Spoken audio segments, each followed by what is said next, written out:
Good afternoon, dear colleagues, dear ladies and gentlemen. It's my pleasure to welcome you for the fourth time in this series of episodes on the European Investigation Order and on the project training on the European Investigation Order. We are talking about very practical things this time.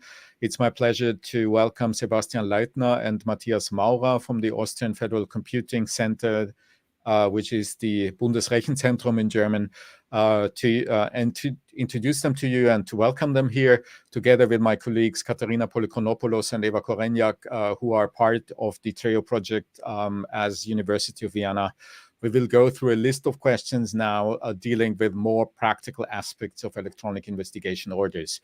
Sebastian, just to briefly introduce him and Matthias more closely to you, is an IT consultant employed by the Austrian Federal Computing Center and has been working for the Austrian Ministry of Justice as well. He holds a law degree from the University of Vienna and a diploma in European legal studies from the University of Kent. His long-time experience in the European and international dimension of the judiciary results from his previous responsibilities as assistant at the Department of European Law and of Criminal Law at the University of Vienna. So he's a former colleague at the faculty, and as a legal officer in the Department of International Criminal Law at the Austrian Ministry of Justice. Currently, he's in charge of digital European affairs of the Austrian judiciary, so right in the heart of the topic we are dealing with today. Matthias has been known to me for longer than some of our audience might be on Earth. I think we met each other for the very first time somewhere in 1997 when Matthias was still a law student and I was a very young assistant those days. Then he is at the moment an IT consultant employed by the Austrian Federal Computing Center and has been working also for the Austrian Ministry of Justice. He also holds a law degree of the University of Vienna and in addition a Master of Information Systems from the University of Göttingen in Germany. His long-time national and European experience in the area of digitalization of justice results from his previous responsibilities as a product manager of the Austrian case management system for courts and prosecution offices, and the strategic initiative Justiz 3.0. Just for the non-Austrians in the audience, this is the Lighthouse initiative to bring Austrian courts into the 21st century when it comes to digital matters. So he is involved in this, has been involved in this, and he has been working as a team leader of business intelligence and statistics for the judiciary and of the official court publications website. Currently, he is in charge of digital European affairs of the Austrian judiciary, and this is also the reason why we have the pleasure to talk to him today. Sebastian, Matthias, thank you so much for being here. Could we perhaps open by the question, what exactly the role of the Austrian Federal Computing Center in the digitalization of the Austrian judicial system might be, and in how far your cooperation with the judicial authorities in Austria really look like in practice on a day-to-day level. Matthias.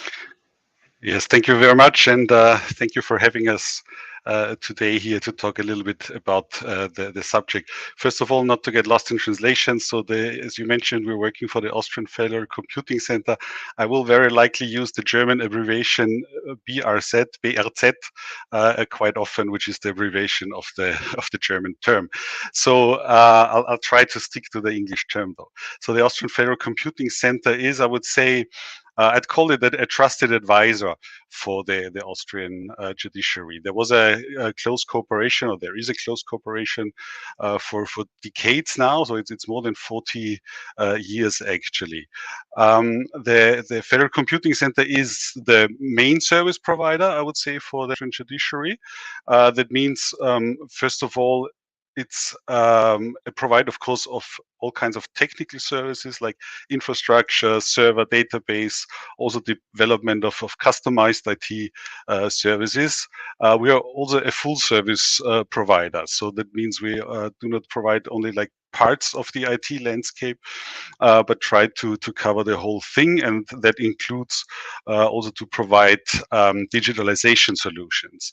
And as such, we have also business experts at the Federal Computing Center here, acting as a link between the technical IT experts and the business departments at the ministry, but also as a link between technical IT experts and the users in the justice system. There is a regular exchange, usually on a regular basis, but there is of course also more intense contact when we are talking about new services. And for example, EIDAS, the system which will be part of today's topic, is one of those new services. So just to put up that example, there is a piloting authority, the Public Prosecution Office of Vienna. You've probably heard in a very recent episode of Ars Boni that the Public Prosecution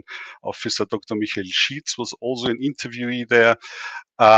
So with that piloting authority, we held several coordination meetings with key users before the actual deployment of a new service.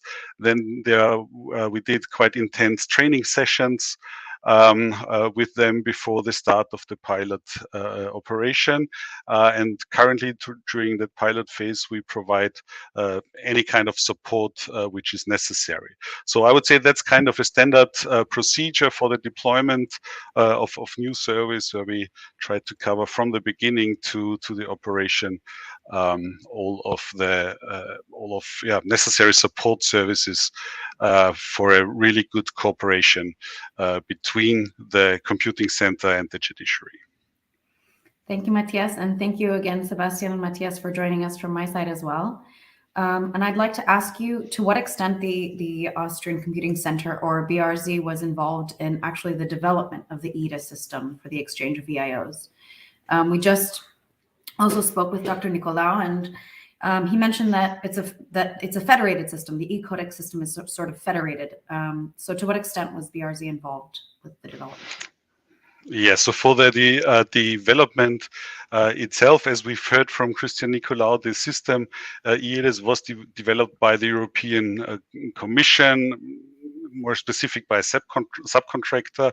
The Commission was mandated by the European member states to do so, and the Commission has developed the requirements for the system in cooperation with the member states. So there were really a lot of coordination meetings, requirement meetings for developing the system, and Austria was of course invited and was a part of those meetings, where the ministry, as the business owner of that procedure, participated, but there with the support of the Federal Computing Center, of course, to have also some, national technical expertise in those meetings. And Cristian Nicolau mentioned, and Katerina, you also just mentioned, that the system is a decentralized system. That means it was developed, or still is developed by on behalf of the Commission, but the installation, the deployment is done on national infrastructure.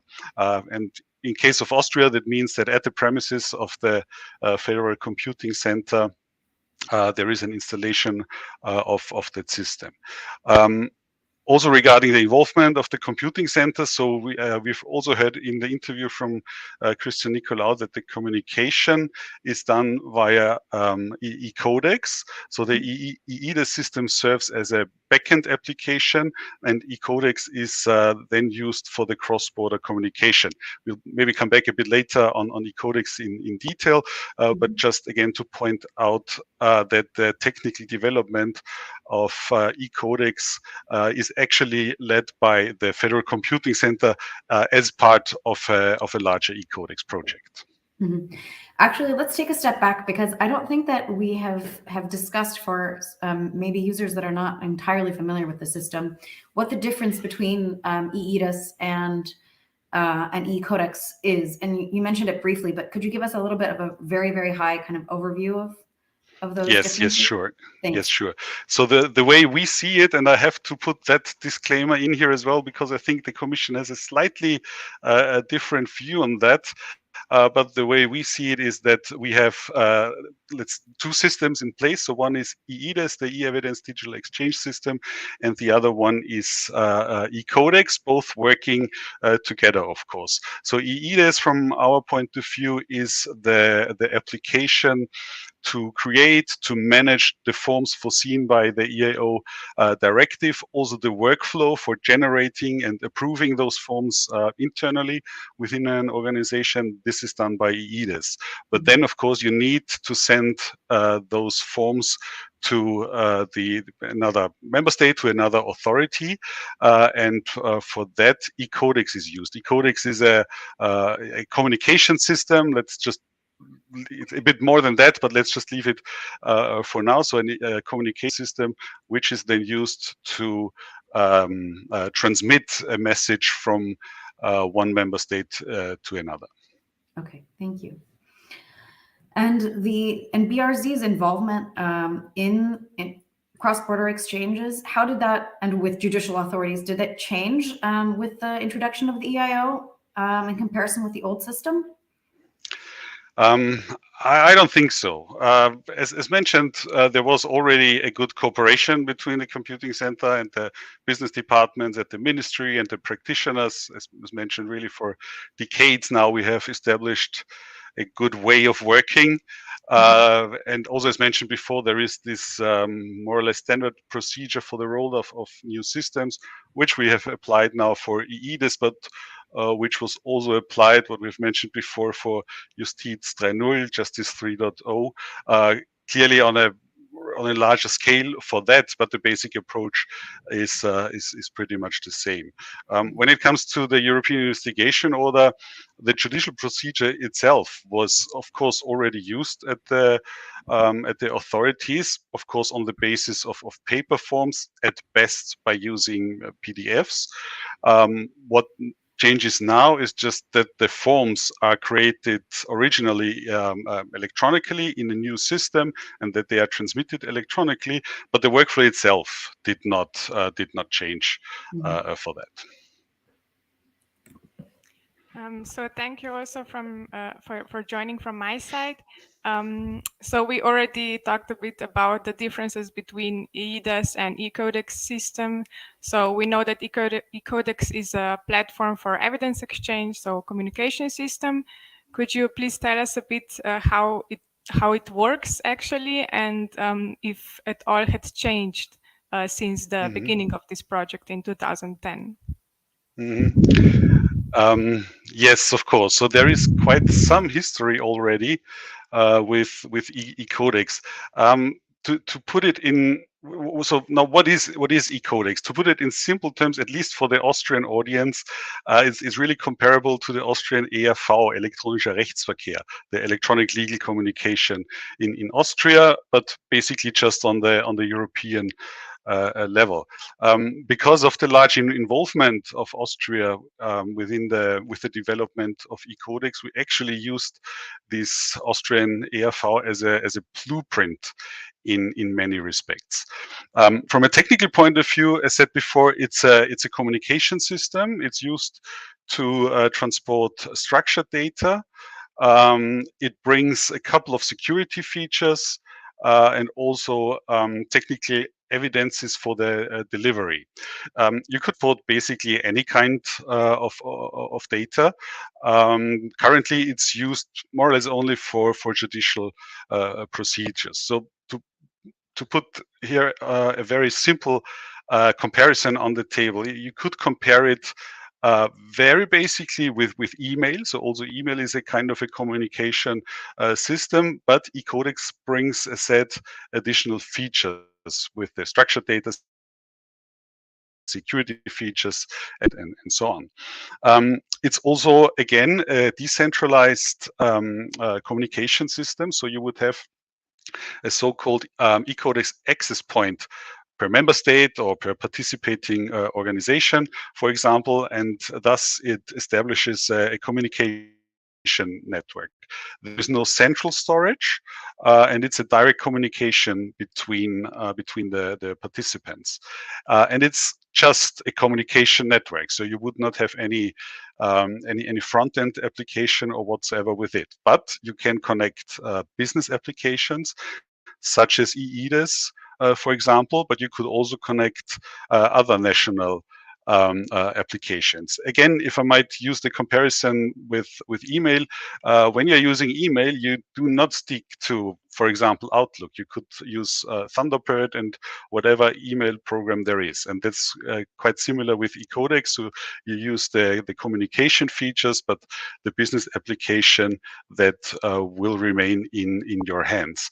And that actually was a basic requirement for eCodex from the beginning, to reuse national investments in case management systems, which very often were already in place.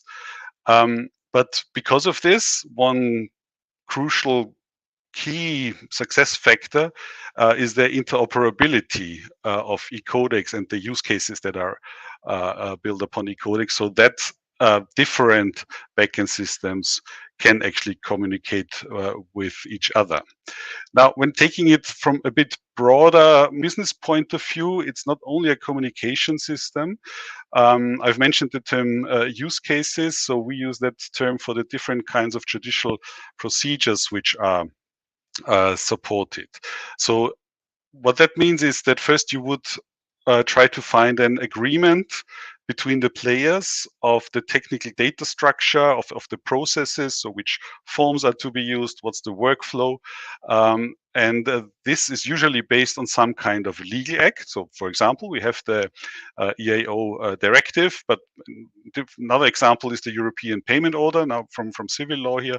Also there you would have a certain workflow, certain forms already predefined in a legal act. And now trying to find an agreement how to work together in such a use case, that's also something that eCodex brings with itself, or the methodology it brings with it. How has it changed? Yes, you were asking how has it changed. So eCodex, we started eCodex in around 2010, and I would say the basic principles remain actually quite stable.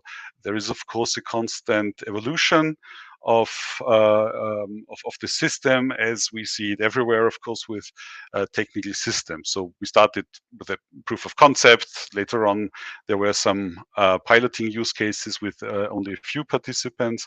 And now with the EIO use case, we will have almost all of the European member states here in one eCodex use case. And with the upcoming service of documents and taking of evidence use cases, there will actually be a mandatory use of eCodex starting in, I think it's May 2025. We have also heard from Cristian Nicolau that eCodex will be very soon operated by EU LISA, that European agency. For that, we have developed a couple of also legal, or not a couple, but one legal act to be precise, of course, to hand it over. And what we are trying to establish is, as the Commission called it so nicely, is to establish a gold standard for the electronic judicial communication with eCodex.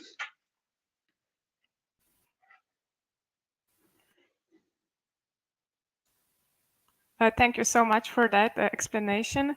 And also from the maybe more perspective of the security of the eCodex, has the Austrian Federal Computing Center also been involved in the security protocol?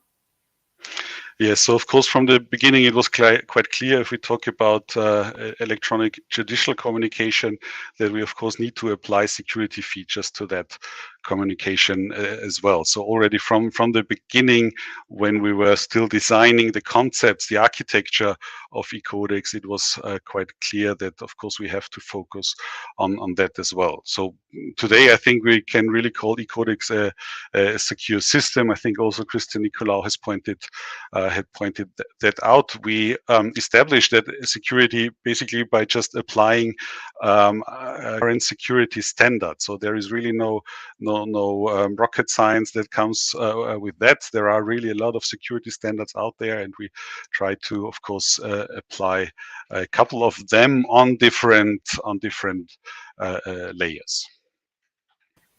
And is also the evidence itself exchanged via the e-codex system, or not? It can be done. So as said, or to use that term, e-codex is content agnostic.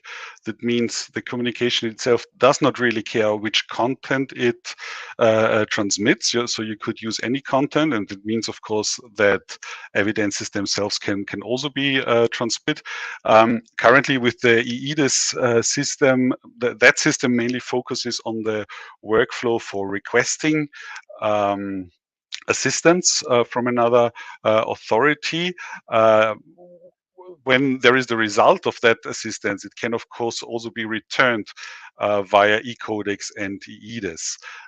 There is a quite natural limit, though, and that's bandwidth, basically. So we have done some testing with large files, especially now for evidences with e-codex, and e-codex itself is capable of transmitting really large files, but the limiting factor is the bandwidth. So if you have a file which has a couple of megabytes, or maybe even some few hundred megabytes, that's still doable, also from bandwidth size.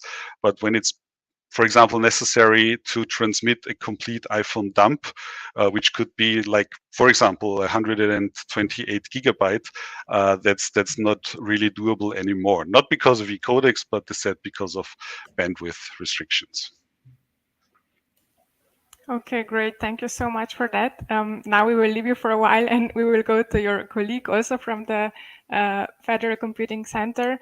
So Sebastian, maybe more concrete about the EIO. So could you please tell us a bit about each phase of the EIO? So the creation of it, the transmission, the execution, and of course the processing of the results. And maybe which one do you find the most challenging from the technical point of view? Thank you, Eva, and also thank you very much for giving us the opportunity to speak about this topic also from my side. So yes, let me maybe focus especially on the second part of your question, which is the most challenging, because from a technical point of view, we're sure that cross-border transmission of the electronic form is the biggest challenge. Because if you compare it to, for example, the execution step, there you have already quite established procedure on a national level. So for example, if the Public Prosecution Office is the executing authority, their national activity, for example, the communication with the police to make sure that they gather the evidence, that's already based on established national processes, and they're also established national system. So for example, the ERV, the electronic legal communication, is also used for communication with the police. So that's also already something that's more simple because it stays within one member state.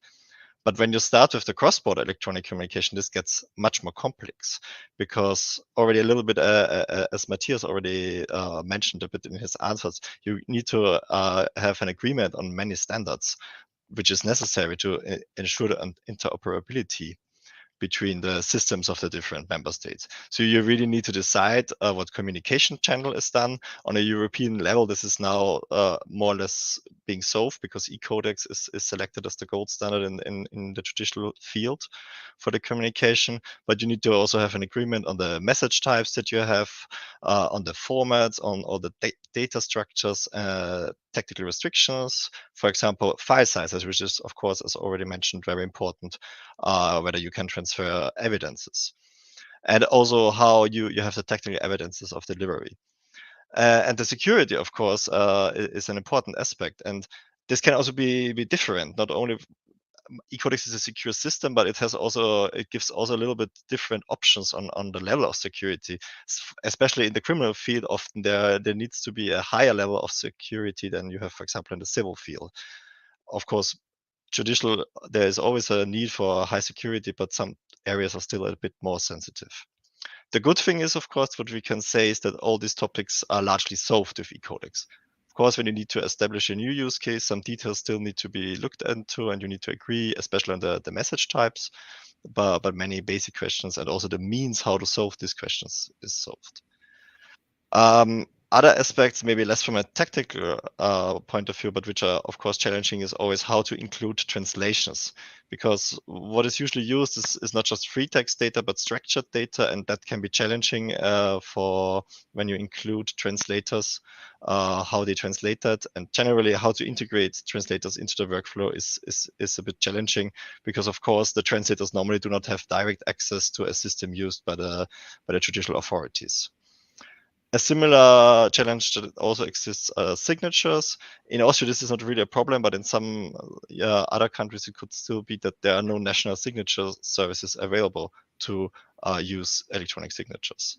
And of course, for many of the users, for the judges, prosecutors and so on, this might be still something rather new to work with electronic signatures. So they also need the skills how to check the validity of these signatures. I hope this answered your question.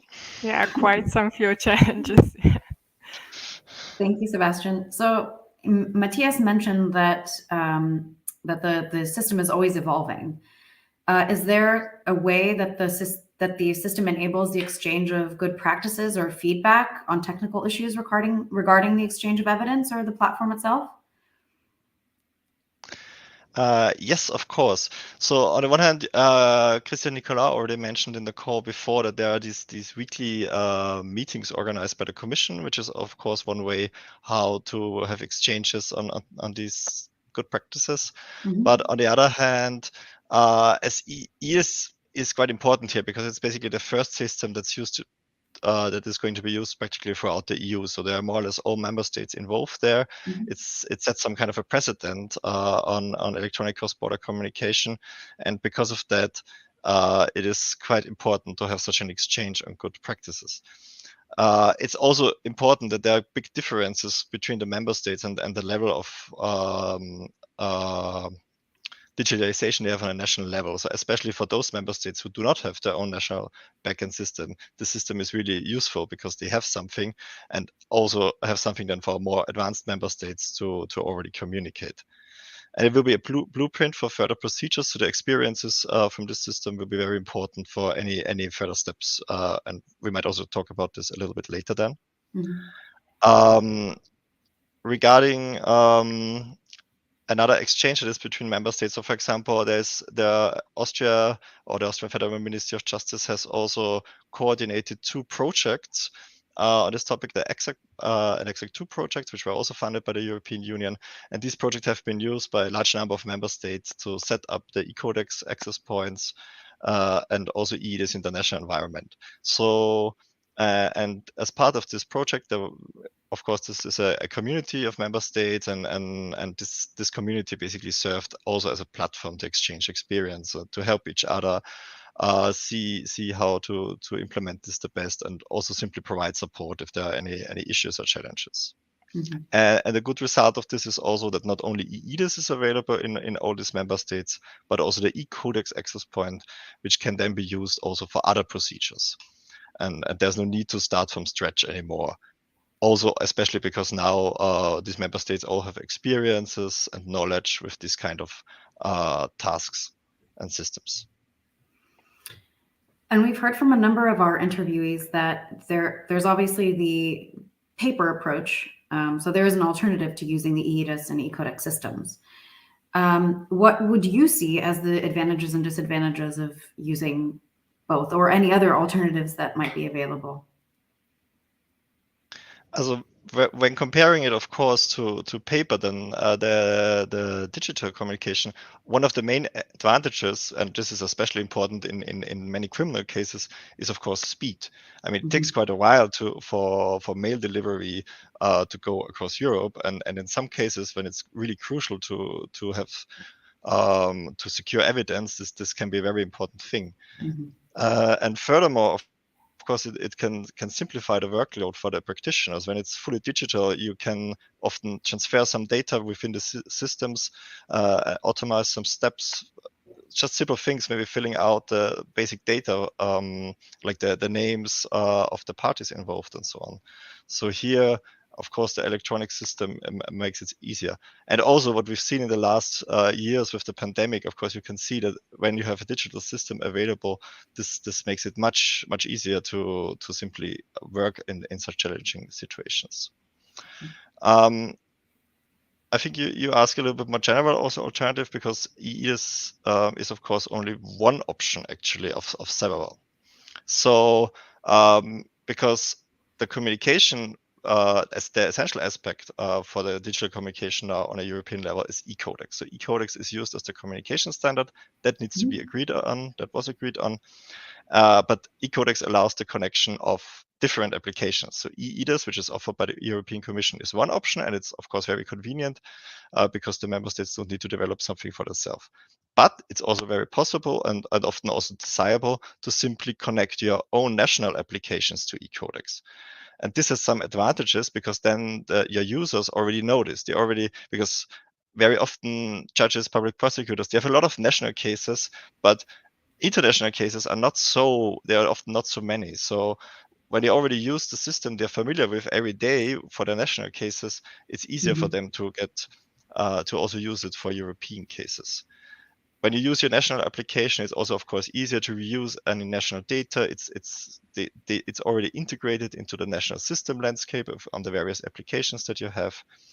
And maybe also the investment in total is a little bit smaller because you only need to connect to e-codex. You don't need to entirely develop something entirely new, such as EIDAS. And if you use a national system, of course, you have full control over it as a member state. You can do it. You have the development in your own hand. You can work, for example, on your own on speed, on your own priorities, on implementing any improvements, for example. Of course, EIDAS also has some advantage. It's a central development. It's one development that's done for all 27 member states, so you don't multiply the effort so much. It's available in all 23 languages. Also, when there are later changes, it only needs to be done once. There's no multiplication of effort.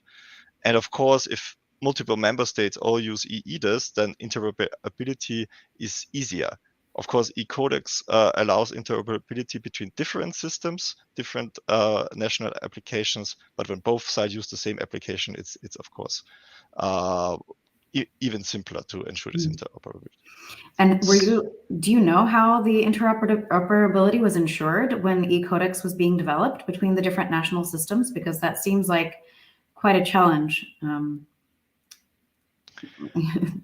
Yes, of course, it was a challenge. And I mean, e-codex has been developed, of course, since many years, since over a decade. So to ensure this interoperability involved many things.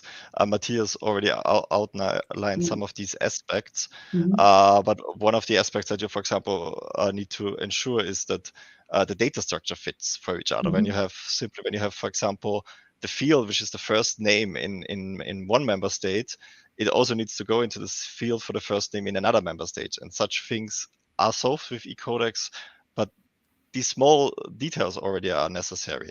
And it's also often necessary to create some kind of common understanding. This is called also semantic operability, so that you have some kind of terminology that is used. For example, we have that in the criminal field in the so-called ECRIS codes, where you have a code for the various criminal offenses. So we have a code which case is, for example, theft, or which case is murder, so that different member states can understand what they are talking about in this field.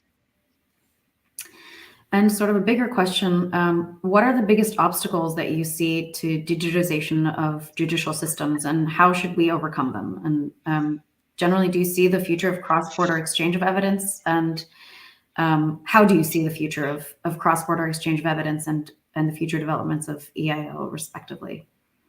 And I guess if I might take yes, if I might take it from here, I'd say that, especially from the European perspective, I think it's quite clear that the different levels of digitalization is the biggest obstacle. So the different levels of digitalization in individual member states. That's of course a challenge for the digitalization on the European level in general, but especially when it comes to communication, because for communication there are always at least two partners, so both of them actually need to be able to process data digitally. So for Austria, I can say that the digitalization level at the judiciary is already very good. We started the digitalization quite early, but of course in other countries the progress can be quite different. And if we as Austria want to communicate with those countries, it doesn't help if we have a really wonderful level of digitalization, but others do not. So with EIOs, we see actually a quite good approach so far, that there is a centrally developed system for the use in member states, so that those member states who are maybe lacking such a system are able to participate in the digital communication. For us, it's still relevant that the use of such a centrally developed system remains optional, so that we can still use our national systems for that. And here I come back again to the term of interoperability. So also there we need to have interoperability so that the different systems can work together. For EIOs itself, I think Cristian Nicolau has already pointed out now the short and mid-term way to go. So currently the task is that all member states go live with the system. So there are already a couple of those, including Austria, which are live. Most of them are live only with one or very few pilot authorities. So here the next step after more member states go live is then of course the countrywide rollout. I think that will still take a couple of years, actually, 1 or 2 at best, but maybe even more. The next development step, I would say, is what we have discussed before, is the transmission of electronic evidences, especially with large data sizes. So I've mentioned that there is currently mainly a bandwidth limitation, and we still need to find a solution how to transmit large files. The most promising approach currently is a asynchronous communication, where you would upload evidence to kind of a secure space and then just send a link with the option to download those data. An additional challenge, again, are also here for the electronic evidences themselves, is also to find here a semantic standard for the metadata to describe those evidences. So usually you would have a forensic evidence package with quite a lot of metadata, like when was the evidence taken, who did take it, where was it taken, and so on. And this is quite important data for law enforcement authorities, of course. But currently, this depends on the vendor of such systems that manage forensic evidence packages. There is a standard, an open standard, but it's not yet sufficiently established. And as always, I would say a challenge with digitalization is getting the users on board. So the best digitalization does not help if nobody uses it. So we have to constantly work on convincing them, motivating them, showing advantages of electronic communication. And I think EIOs did actually a quite good job, because they've done a really user-friendly interface that makes it easier to accept this approach for digitalization. So we could see I mean, we can see there are a lot of challenges, but also improvements with the EIO and the evidence exchange. Are there any other initiatives for the digitalization of judicial system or judicial cooperation? So I will take over for this again. Yes, there are. So one thing that's currently ongoing on an EU level are negotiations for a regulation on the digitalization of the judicial cooperation in cross-border civil, commercial, and also criminal cases. So of course, this is still under negotiation, so some of the details are still to be settled.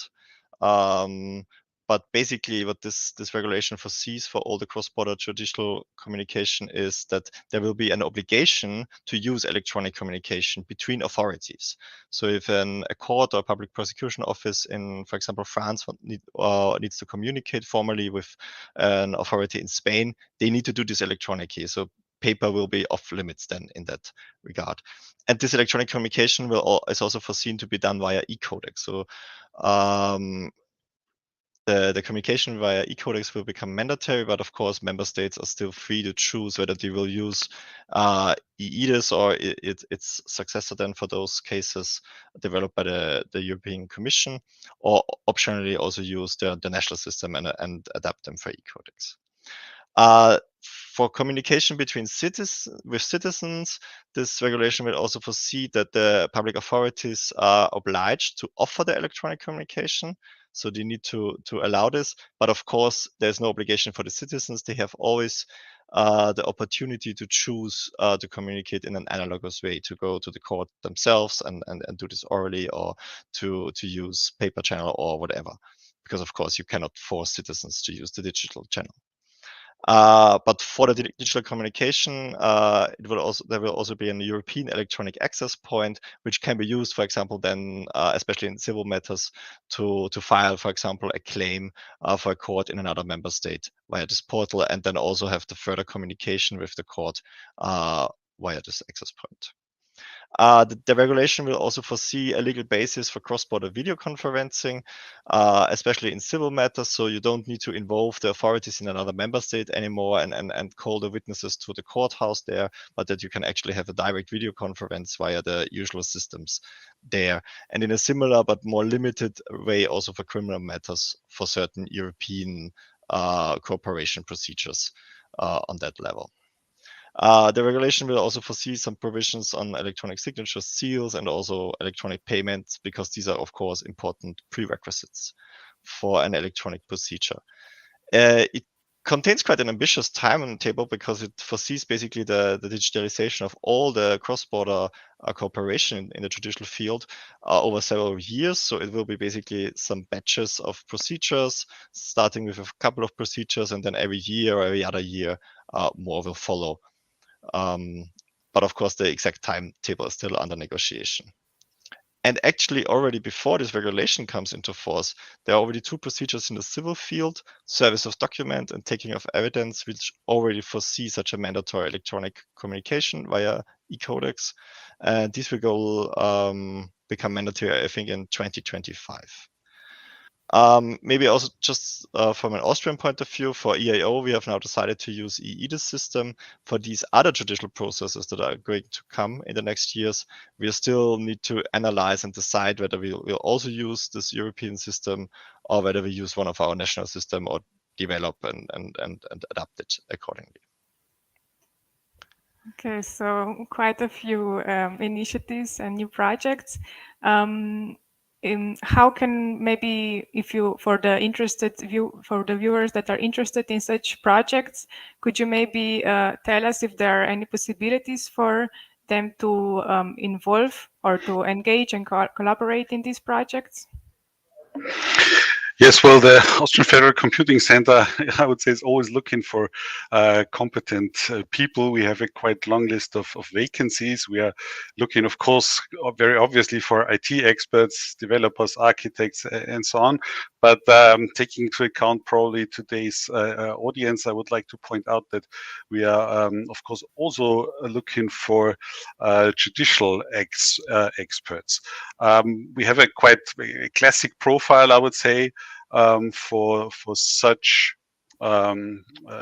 such positions where a legal education would of course be desirable, probably not necessary, but desirable, and also some kind of legal practice would be desirable. Like, for example, for if somebody has done the Austrian Institute of Rechtshörer or Gerichtsjahr, that proved to be really helpful. So far it's quite easy, but then of course we are looking for a judicial expert have IT affinity. Yeah? So here it might shorten down the list of interested persons. And I'd like to call it affinity because some kind of IT education or experience is, of course, an advantage, but clearly not mandatory. We do not expect that in the profile. Especially for the EU projects, obviously fluent English is very good, but first I'd like to point out that the vast majority of personnel working here at the Federal Computing Center for the Judiciary is actually working for national projects and not the EU projects. But there is, I'd say, a constant stream of European projects where we are looking for persons. So, for example, next year in April, we will start 2 projects, one dealing with the European payment order and a different project dealing with cross-border video conferencing in the area of judiciary. And if I might advertise one URL, so the vacancies at the Federal Computing Center are, of course, posted online at www.brz-jobs.at. So if there are any, no, there are, as said, always vacancies, but if you're looking for something there, be our guest. Thank you so much, Mathias. And I'm quite sure that quite some people who are listening to this might be very interested because the BRZ is one of the most attractive employers in the field, at least in Austria, perhaps Europe-wide. So I'm very positive that there will be some interest in this. Thank you so much to you both, Sebastian and Mathias. It was very, very informative and at the same time very much to the point. And I'm looking forward to informing the general public, but also ourselves more on these exciting developments that we are going through here in Europe when it comes to digitalization of the judicial system. Have a wonderful day, all of you. Enjoy Christmas if you can, and Happy New Year to all of you. All the best. Take care and see you soon, hopefully. Bye-bye.